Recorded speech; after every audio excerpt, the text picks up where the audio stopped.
Bonjour à toutes, bonjour à tous, bienvenue sur Kwesi. L'heure politique, votre émission, s'est mise aux couleurs du débat à quelques jours des élections municipales. Et le débat ce soir, c'est à Bandrabois. J'ai la chance d'avoir autour de moi les têtes de liste qui vont se présenter à vos suffrages dimanche. En premier lieu, bonjour Madame Maïmidi, vous représentez la liste de Monsieur Fahardine. Évidemment. Monsieur Benhamada, bonsoir, vous représentez la liste de Monsieur Antouassi. C'est ça. Et vous avez fusionné avec lui, puisque vous étiez vous-même tête d'une liste au premier tour. C'est cela.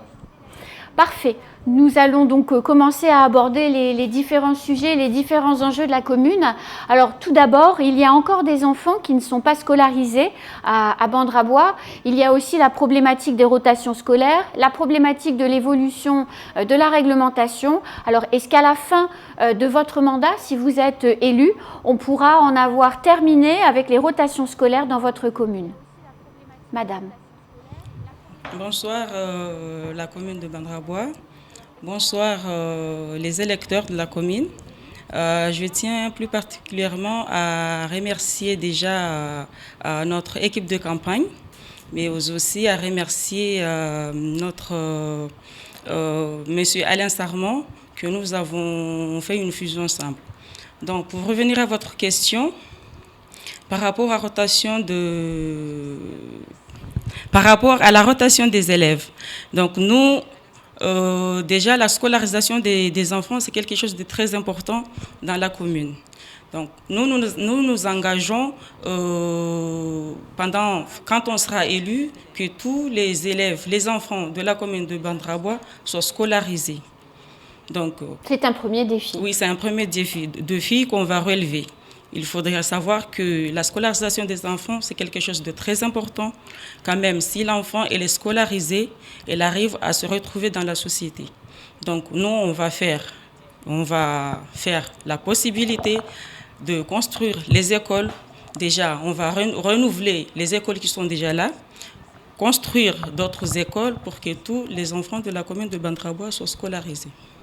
Monsieur Benhamada, si vous êtes élu maire dimanche, est-ce que vous pensez pouvoir en finir avec les rotations scolaires?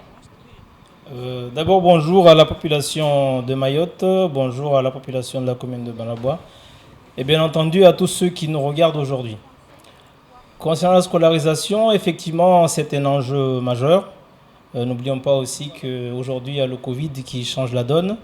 Il y avait déjà la rotation, il va y avoir des difficultés encore plus grandes par rapport à ça. Mais effectivement, rappelons que la commune a une obligation d'inscription scolaire. Pardon ?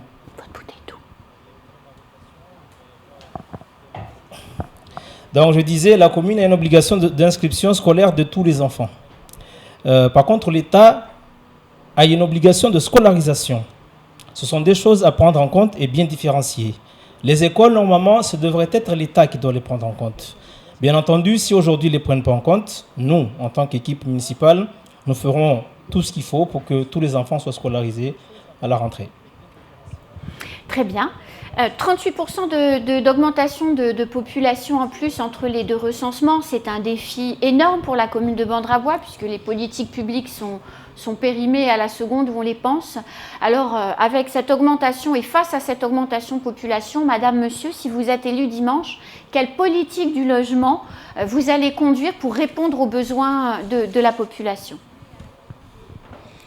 Donc, déjà, il faudrait savoir que concernant le logement, c'est un travail qui a été déjà fait, qui a été déjà initié pendant les 2 mandatures de M.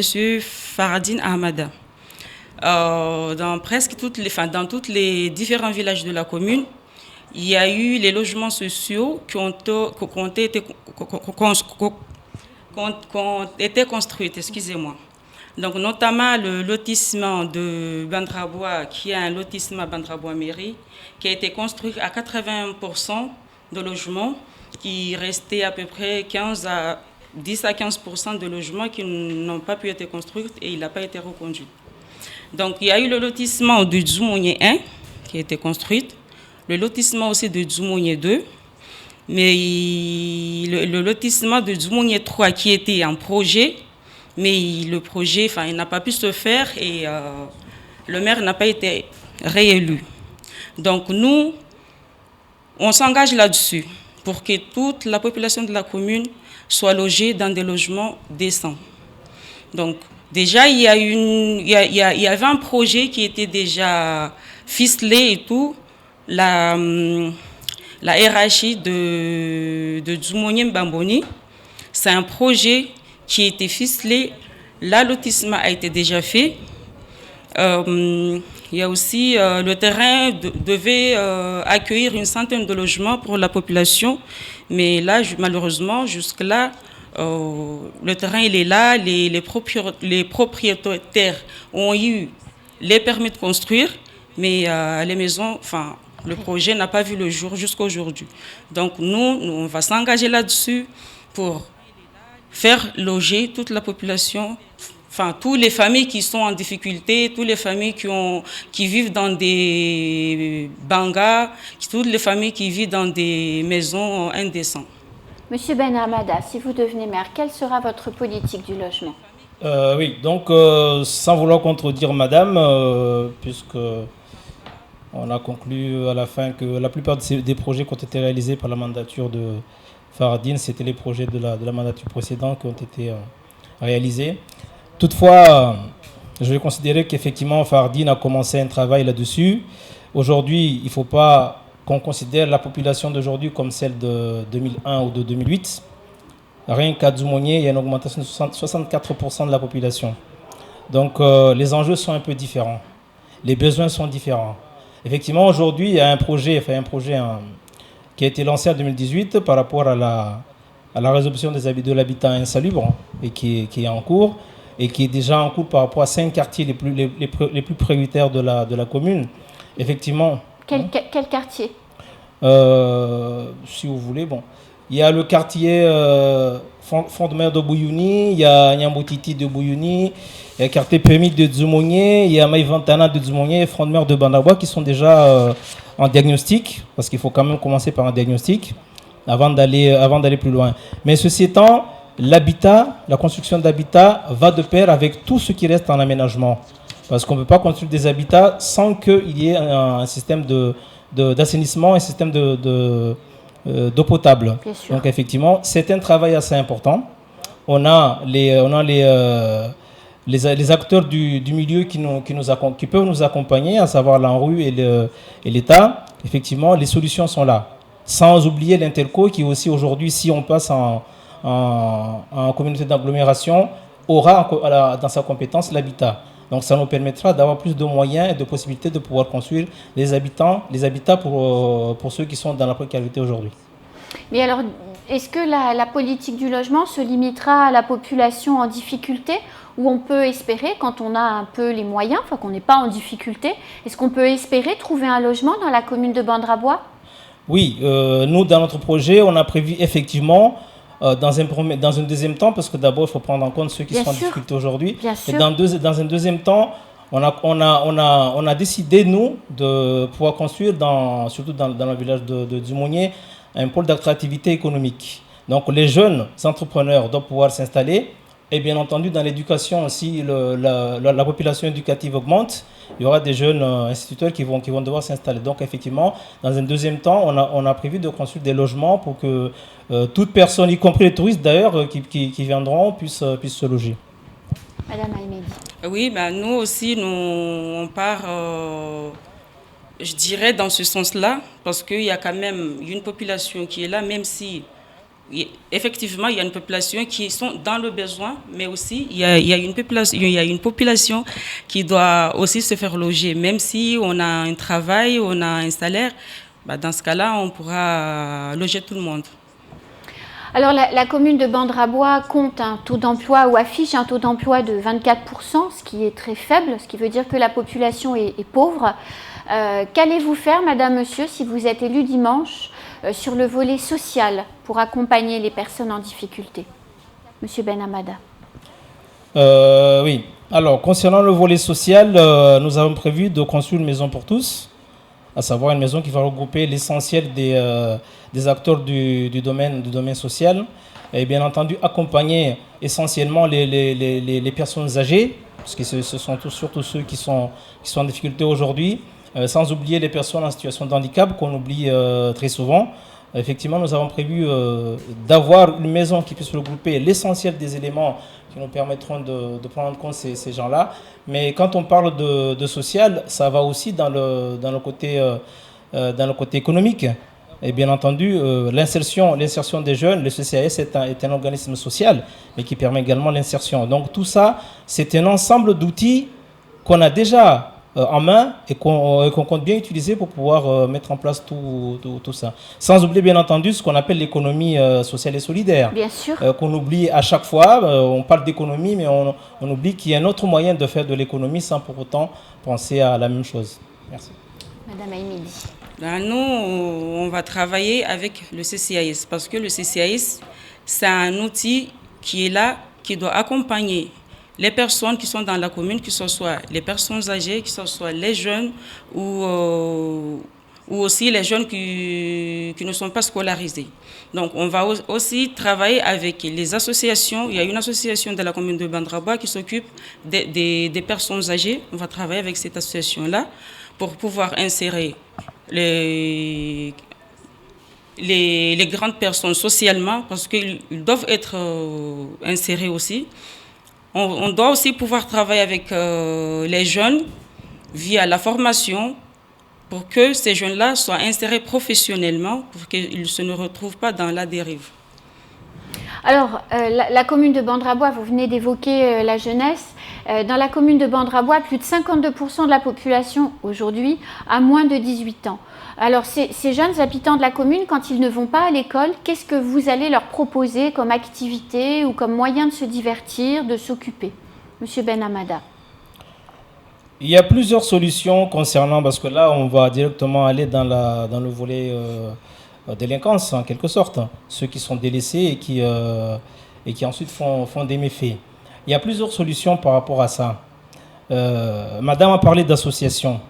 Jusqu'à maintenant, on a pris les associations comme des entités qui sont là, mais qui ne servent pas à grand-chose. Nous pensons qu'à un moment donné, il faut responsabiliser les associations. Leur donner réellement des outils pour travailler, être professionnels.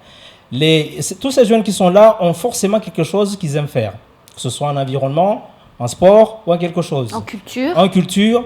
Donc effectivement, si nous accompagnons sérieusement les associations, nous donnons les moyens, et même s'il faut prendre des employés qualifiés par rapport à ça, eh bien on les prendra. Et ces associations peuvent devenir des outils de formation aussi. N'oublions pas cela. Si on a les outils, on leur a donné tous les moyens possibles. Ces associations peuvent donner des outils de formation par rapport à ces jeunes-là. Donc toutes ces possibilités mises ensemble, y compris le cas du CCAS et l'insertion par l'activité économique qu'on compte bien mettre en place par rapport aux projets qui seront réalisés, parce que les entreprises, une fois qu'ils ont répondu à un marché, on mettra une clause spécifique d'embauche, bien entendu. Et si on met ensemble tous ces outils-là, eh bien, on pense que on y arrivera. Mais aujourd'hui, ce n'est pas encore fait. Madame Aïmidi, les jeunes de la commune, si vous êtes maire, vous leur proposerez quoi? Donc déjà, en première partie, notre politique, c'est d'encadrer cette jeunesse. Pour encadrer la jeunesse, il faut déjà qu'ils vivent dans des logements décents. Puis après, il faut voir aussi du côté de la formation professionnelle. On va voir avec les entreprises qui existent dans la commune, proposer des formations à des jeunes qui leur permettront d'être insérés professionnellement. Parce que si on propose des formations alors que ces formations-là ne leur permettent pas d'être insérés, je ne vois pas l'utilité. Donc nous, on va travailler en étroite collaboration avec Pôle emploi, les entreprises qui sont dans la commune et proposer les formations qui peuvent être utiles à la jeunesse. Pour trouver un emploi. Oui, pour trouver un emploi. Il y a aussi le CCAS qui est là, qui est un outil considérable dans la commune. Il y a un travail d'accompagnement à faire pour cette jeunesse-là. Il y a un travail d'accompagnement, que ce soit un accompagnement social aussi, ou un accompagnement professionnel. Donc, on va travailler avec le CCAS pour que ces jeunes-là ne se retrouvent pas tout seuls. On a aussi le projet de proposer un moyen de transport pour les jeunes qui vont suivre une formation. Parce que si aujourd'hui, on donne une formation à un jeune et puis le lendemain il n'a pas le moyen d'aller à la formation.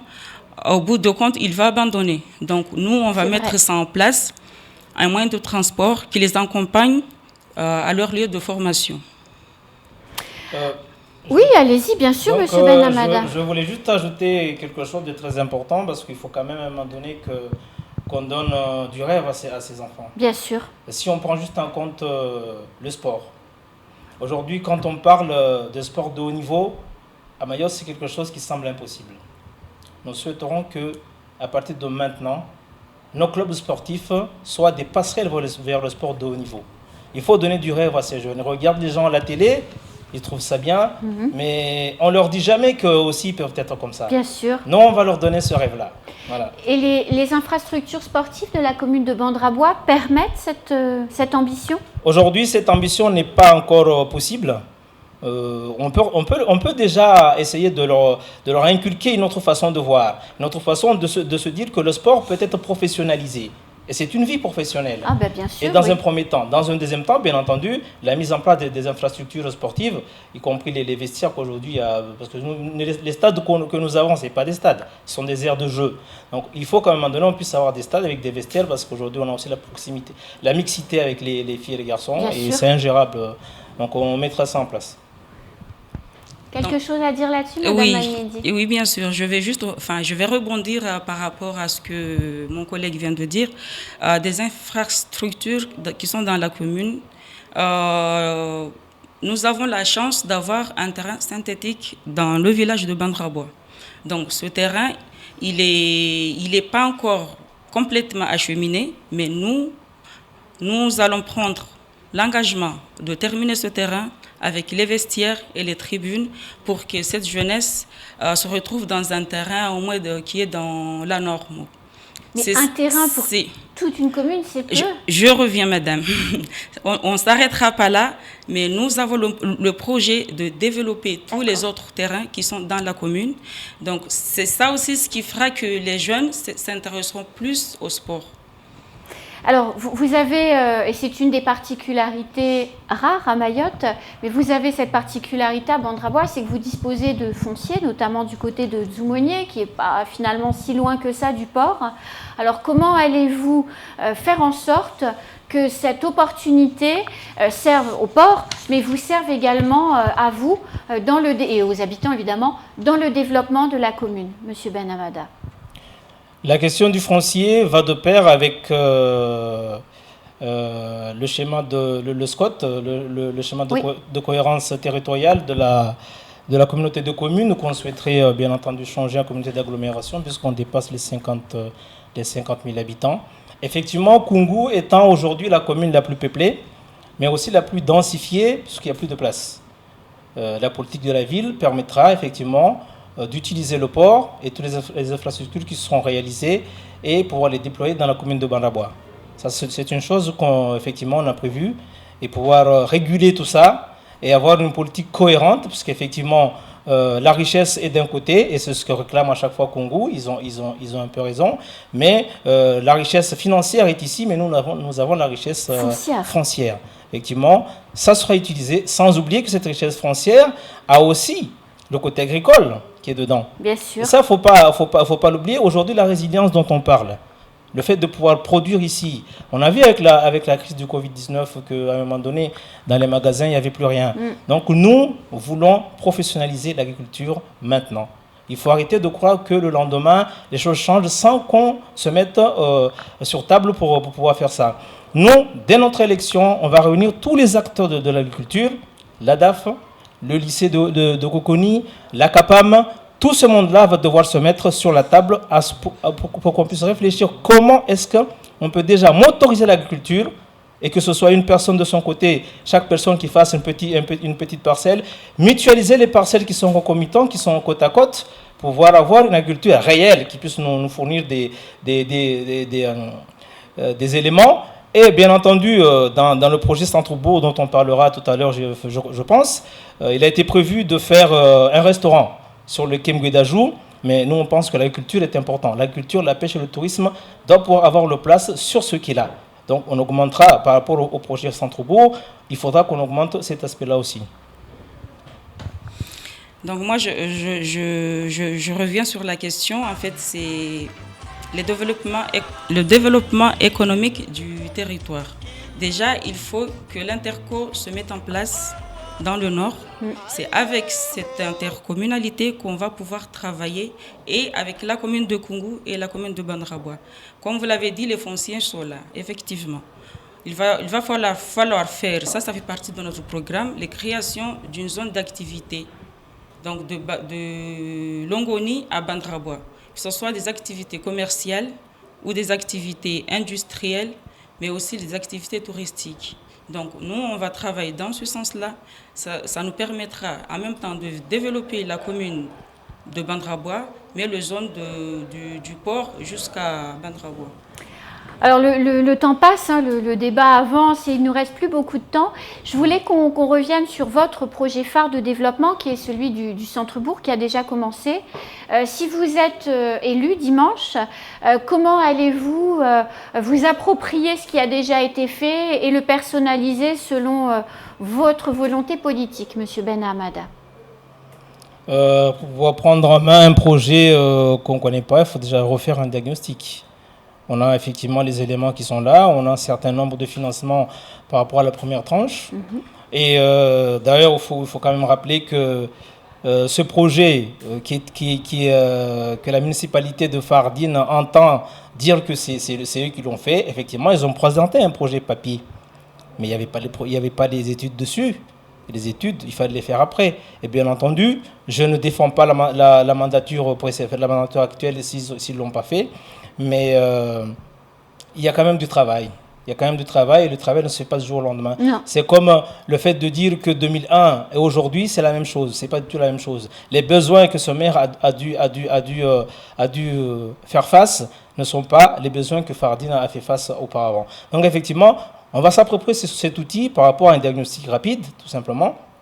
Et comme je vous ai dit, j'ai déjà commencé à éplucher la question, puisque je vous ai parlé du Kiem Guédajou, qui est censé être aménagé avec un restaurant, alors qu'il y a d'autres choses qui peuvent avancer l'économie, qui doivent être rajoutées. Donc effectivement, nous avons déjà en main ce projet-là, et nous allons le continuer. Sans oublier, le plus important dans tout ça, un point essentiel, c'est le pont de Dzumounié, qui est aujourd'hui un... Il n'y a même pas de mots pour qualifier ça, tellement ça commence à être emmerdant, excusez-moi du terme. Donc, à un moment donné, il faut enlever ça. Il faut enlever ça et avoir un pont normal. Un pont normal, tout simplement. Parce que, dans les deux sens. Voilà. Donc, mais n'empêche que dans tout cela, au travers du projet pour Centre-Bourg et d'autres questions, nous souhaitons, comme je vous avais dit, faire un pôle administratif et économique à Dzumounié pour diminuer le flux de voitures qui viennent vers Mamoudzou, parce que tout le monde vient ici et à un moment donné, ils avaient parlé de contournement de Mamoudzou qui n'a jamais été fait et chaque jour, les choses s'empirent. Donc, il faudrait qu'à un moment donné, on puisse décentraliser les services de l'État et du département et nous, on mettra en place là-bas la capacité de pouvoir accueillir ces services. Après, ce sera bien entendu à la population de décider le reste. Sur le Centre-Bourg, madame. Concernant le Centre-Bourg, le projet qu'il y avait, parce que même si mon camarade ne le conçoit pas, mais Phare avait un projet là-dessus, de faire de Dzumounié le capital du Nord, refaire le marché de Dzumounié, un marché couvert, avec tous les boutiques qui se retrouveront à l'intérieur de ce marché.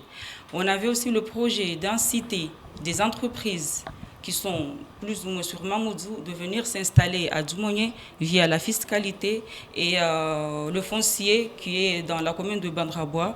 Nous, on se dit, pour inciter ces entreprises, c'est de donner un prix moindre pour que les entrepreneurs puissent venir s'installer dans la commune. Alors le débat touche à sa fin, malheureusement le temps passe très très vite. Une petite phrase de conclusion, Monsieur Ben Hamada, une petite minute. Oui. En français ou dans une autre langue? Non, je vais continuer en français rapidement, mais je souhaiterais juste dire quelque chose de très important à la population de Mayotte et adresser un message à nos aînés politiciens de Mayotte. Parce qu'il s'avère que certains de nos aînés utilisent un système que j'appellerais moi la manœuvre d'étranglement des jeunes, parce qu'ils souhaitent toujours être sur le haut du panier. À un moment donné, ils font le tout pour qu'à un moment donné, les jeunes n'arrivent pas à émerger. Je ne sais pas si vous connaissez un seul jeune de la commune de Bandrabois qui est responsable politique aujourd'hui.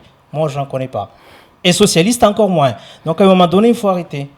Et l'autre côté, celui qu'on appelait leur nouveau allié, Alain, bah, je suis désolé, mais il a signé un pacte tout seul, il n'a pas associé ses camarades, donc il n'y a pas de fusion, parce que les règles n'ont pas été appliquées.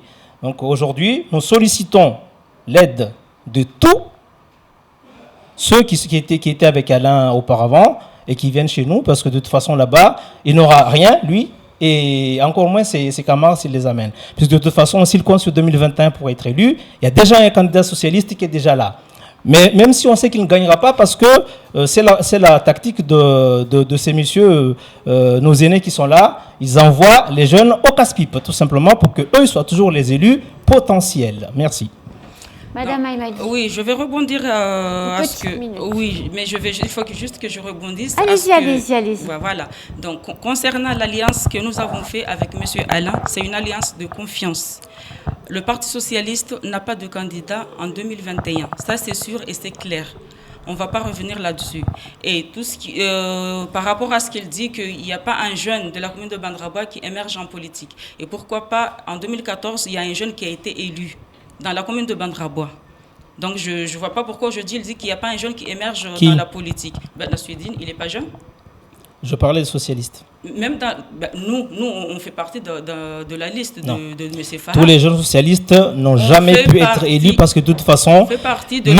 Fardine, il fait tout pour que vous ne gagnez pas une fois que vous avez été candidat. Et ça, on le sait. Lui, il est tête de liste. On le sait très bien. Nous sommes des élus. Non. Donc, je parle de sièges de magistrats, je parle de sièges par rapport aux EPCI qui sont là, les endroits où il faut des responsables. Il n'y en a pas. À Bandrabois, il n'y en a pas. Une fois que tu es dans une liste, que tu fais partie de cette liste. J'aimerais bien que, étant donné qu'il vous a laissé venir ici aujourd'hui, j'espère que demain, il vous laissera aussi être tête de liste de quelque chose. Bien sûr, ça arrivera. Sans vous casser les pieds derrière. Il n'a jamais cassé les pieds de personne. Ça, je le sais, madame. Il n'a jamais cassé les pieds de personne. Je le sais. Alors écoutez, donc voilà, merci. Que le meilleur gagne dimanche.